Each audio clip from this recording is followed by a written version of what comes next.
Hello, tailgaters. Fox Sports put out their top 10 Dallas Cowboy players of all time, and it's a good list. Here it is here. You see they include quite a bit. The hard part about a list, I think, is that quarterbacks, running backs are going to get most of the attention.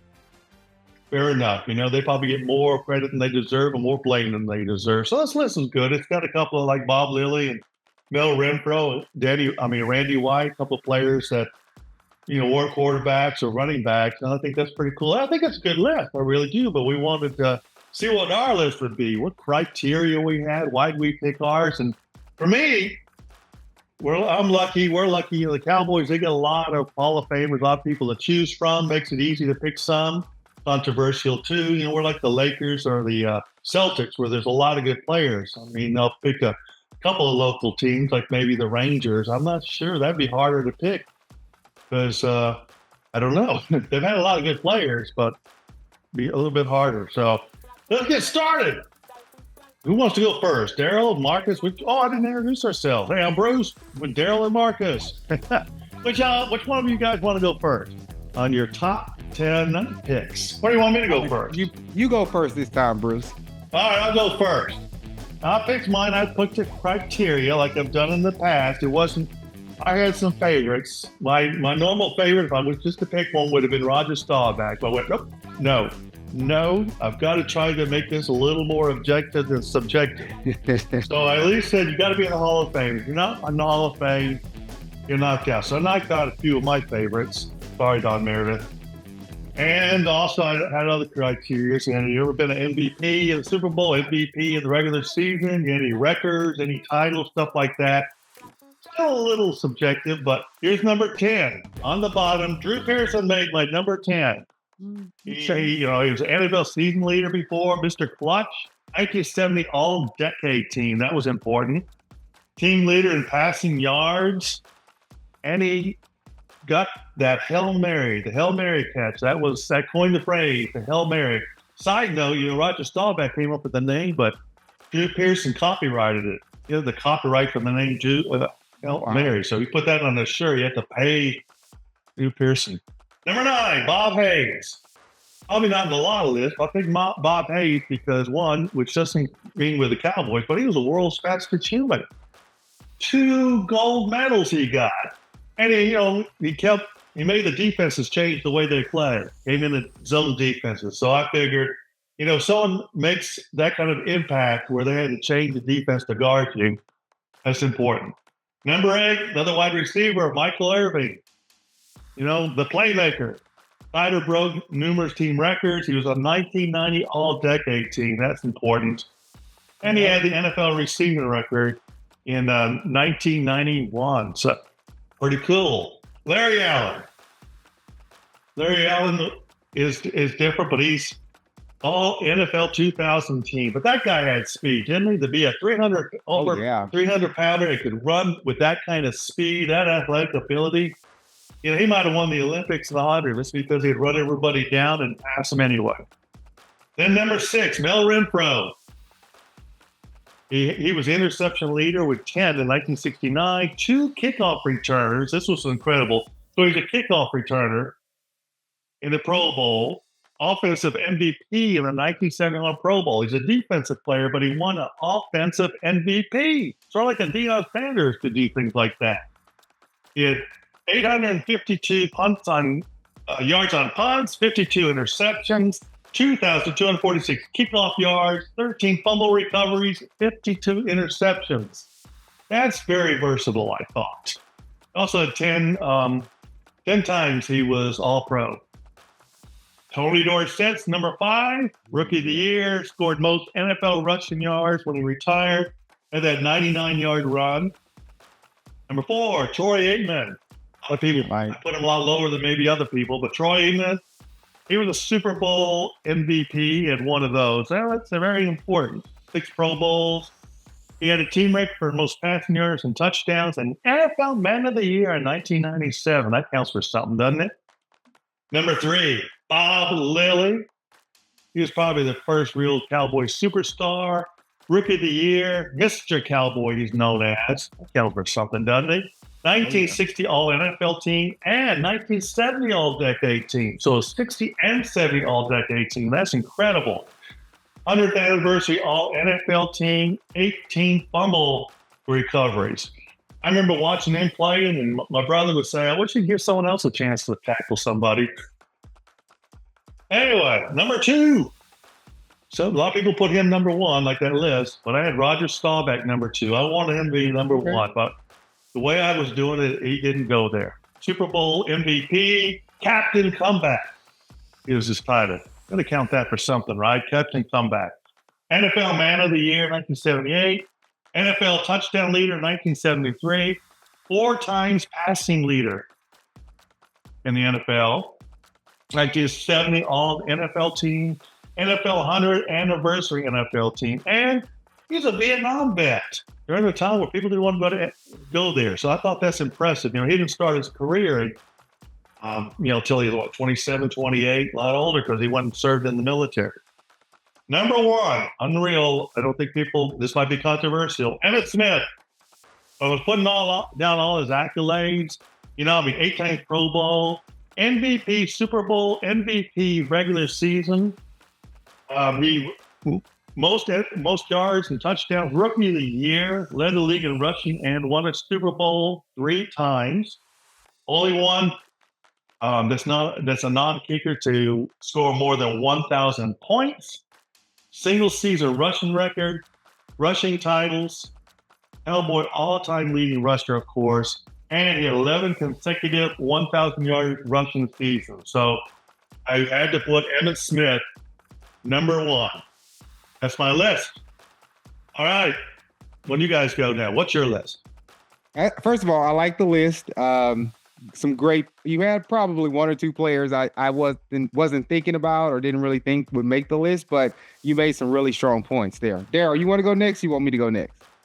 Yeah, man, let me get this over with, bro, because you know what? You ain't even a Cowboys fan, so I can already smell the haterade coming from here. I don't have any hate just because I'm not a Cowboy fan. I'm a Cowboy supporter. Well, let's see how I live in the city. You can actually. So you got to get your facts straight, sir. Okay. All right. All right, man. So, it's always controversial with me because I'm not doing it based on stats or anything like that. It's just based on who I, and who are, and to Jaden's point, man, I can't pick somebody I've never seen play. I know they may have bigger stats, greater presence and all that kind of thing. But all right, so let's go ahead and get this started because I know Marcus not gonna be happy with me. Number 10, CeeDee Lamb. Wow. I love CeeDee Lamb. I just love CeeDee Lamb. I like how he plays. He's my DraftKings go-to guy. Put a plug in for DraftKings. There you go. He's what I use on DraftKings Sunday after Sunday. I mean, man, he is the true, real, and current playmaker. All right. Nice. Number 9, you're sure ain't gonna like this one. Nobody in the city of Dallas gonna like this one. Dak Prescott. Man, dude is holding it down. Dude is holding it down. I know y'all want not Tony Romo. I know y'all want Roger Staubach to be the starting quarterback nowadays. He's just not. Dak, he does well, man. I mean, for what he's given, the play calling, the players that he has, he does pretty good, man. He does pretty good. And I'm not gonna fight for a Cowboy, so let's move on. Number 8, Michael Irvin, for obvious reasons. Number 7, Dak Prescott. I'm sorry, not Dak Prescott. Dak Wynn. Dak Wynn. Who's Dak Wynn? Yeah. Dak Wynn is that guy, that Aggie that played for the Cowboys. Very undersized, very small guy. He played linebacker. Man, one of my favorite players, okay? Now, number 6. Hear me out when I say this, guys. Number 6. The entire offensive line from 1990 to 2002. That's a nice twist. The entire offensive line. That's a nice twist. Okay. Well, okay. Yeah. That's a good way to do it. Here's why I chose them. It's because I refuse to choose Emmitt Smith. Because here's the thing, bro. Emmitt Smith was not as good as y'all think he was. Oh, but his offensive line was. Bro. You can play on that offensive. You can play behind that offensive line, bro. at your old age of 65, Marcus, That, you can play. You can, you remind me, that first season of South Park when he says drugs are bad. Oh, you should take a word from that. You smoking crack right about now, man. I don't know what kind of crack you got going on over there. bro, that offensive line was built, bro, for running the football. I give you that. And Emmitt did exactly that. Now, if you take two of them guys away, he might have been in trouble. But we don't know that. But still, bro, I'd rather give the offensive line credit where credit's due than to give They deserve a lot of credit. Right. And I think somebody who could just walk through the offensive line and go, "Oh, I'm walking for a touchdown, guys. See you." I can't imagine me play right behind any offensive line. I get one hit by a 300-pounder. Hey, I'm down. That's it. Man, It's a wrap. Cart me off. I might as well. Yeah, you might as well have your somewhere. Yeah, you might as well have your last will and testament in your pocket with you, because that ain't going too far. What else you got, Daryl? Let's get through this insanity. Number 5, Terrell Owens. Okay. I just like entertainment. Okay. I mean, big, fast, strong dude, man. Take over the game. I run folk. I love Terrell Owens. Number 4, Corey Aikman.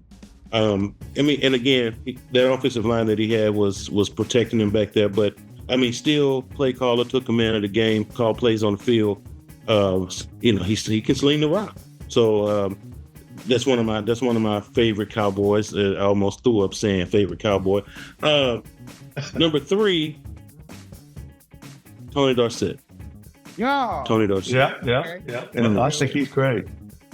Why isn't he number 2 or number 1? Well, I'll tell you, number 2 is Tony Romo. And Tony Romo, wow. It was just something about him. It was different. I liked watching him. And I really can't explain what it was that I liked watching about him. But I mean, he was a different type of quarterback. I mean, he was very cool, very calm, collective type guy. It's almost like he didn't take the game too seriously. He wasn't one of those guys who were stressing out under pressure and that kind of thing. But he went out there, he got the job done. That's what I liked about Tony Romo.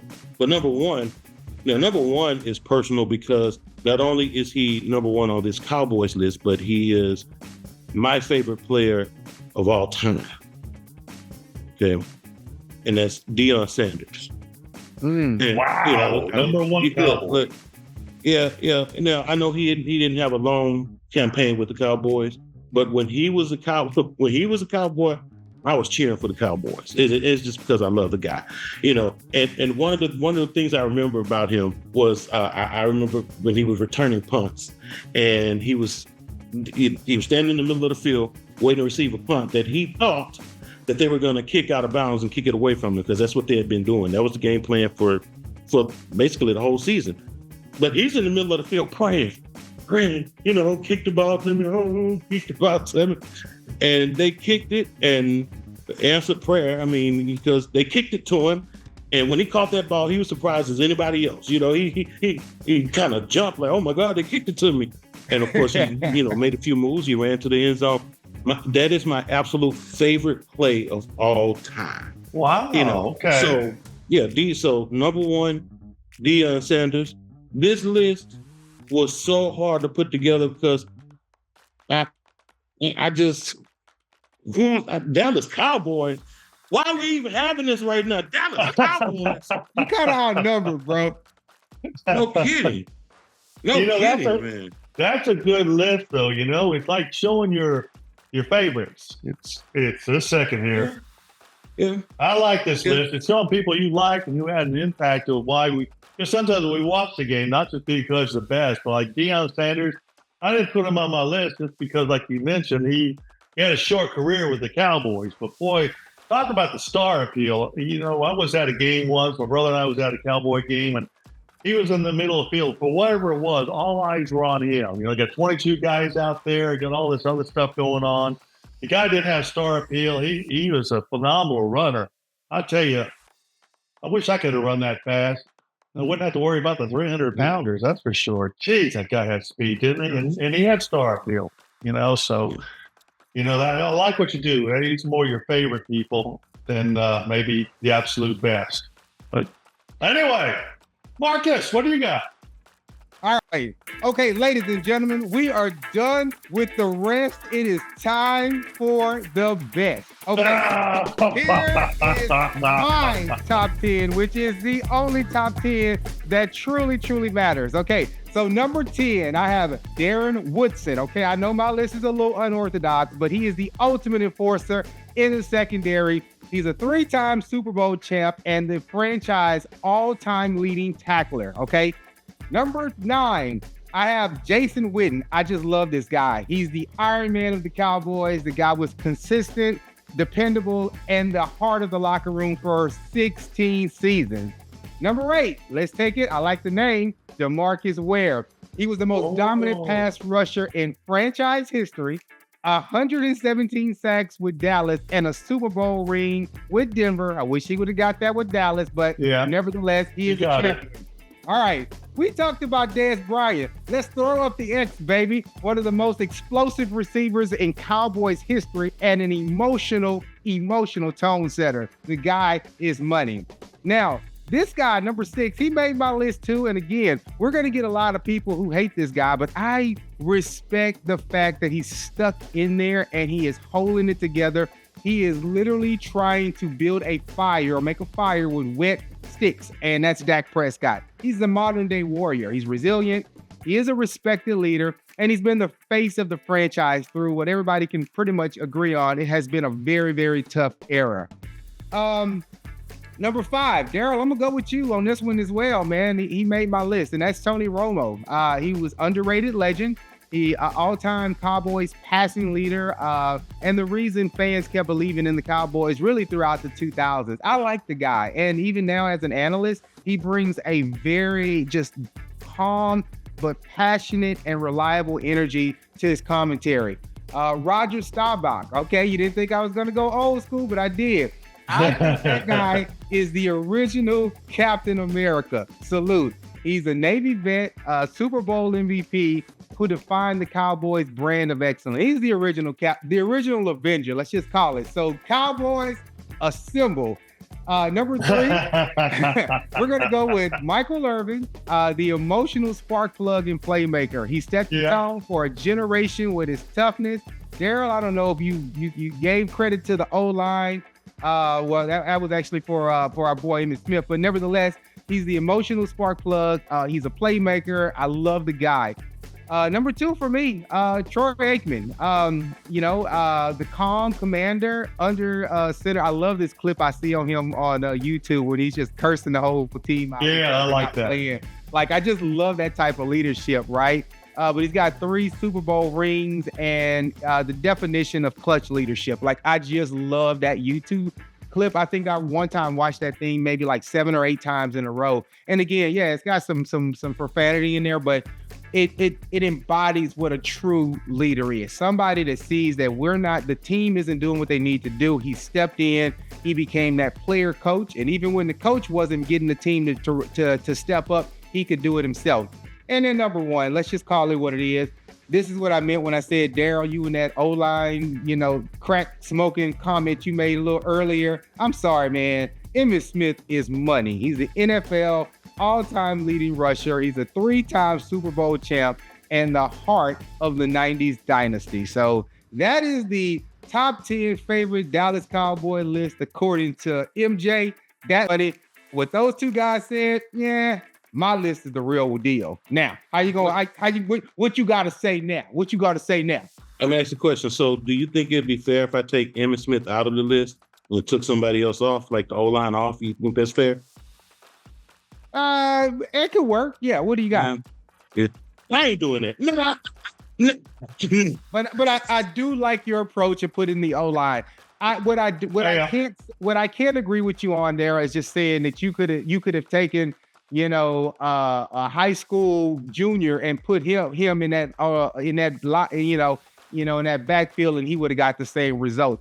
I didn't say that. I didn't say that. Well, what are you saying? You made it. I didn't say that. Not the same result. It sound like Lance Armstrong could have got would have put up them same stats. No, he wouldn't have gotten the same result, but he would have got good results, Okay. but not the same result. I mean, Emmitt Smith still has skill to be a great running back. I mean, he's a great running back, no doubt about it. But if you put you in there, Bruce in there, me in there, I mean, we would have been considered good. That's just how good that offensive line was. Yeah, it was a great offensive line. And I mean, I think to add to your point, Daryl, if you look at what's been the Achilles heel for the Cowboys, especially this past season, it was the fact that they didn't have an offensive line. That's true, isn't it? That's true. Yeah. And I sometimes wonder if Tony Dorsett had run behind that line. There may have been records he'd never been able to touch. You know, that guy had some speed, and he had that wonderful, what do you call it, depth of field vision. Nobody said Jay Novacek? No, they didn't. He was good. Yeah, too. he might have made my top 20, rounded out the top 20. But he gets left off a lot of lists. It's too many. It's a lot of great Cowboys. So many stars at that moment. You know, he kind of got overshadowed. Yeah. Leon Lett? Yeah, Leon Lett. He had two of the most infamous plays in Cowboys history, didn't he? Yeah, sure did. Okay, everybody, this is quite a list. I mean, I do realize Marcus claims his was the best list. I think that's a controversial statement, but we'll see. I actually think I got a lot of good ones on mine, and you know, Daryl's is a very enjoyable one. I like that too. But what do you guys think? Who's in your top 10 list? We'd love to hear it because everybody's got a pick except for maybe Daryl, but most of them have a pick. And who's the top 10 in the Dallas Cowboys? Tell us your pick, like and share, and thanks a lot for listening. See y'all later.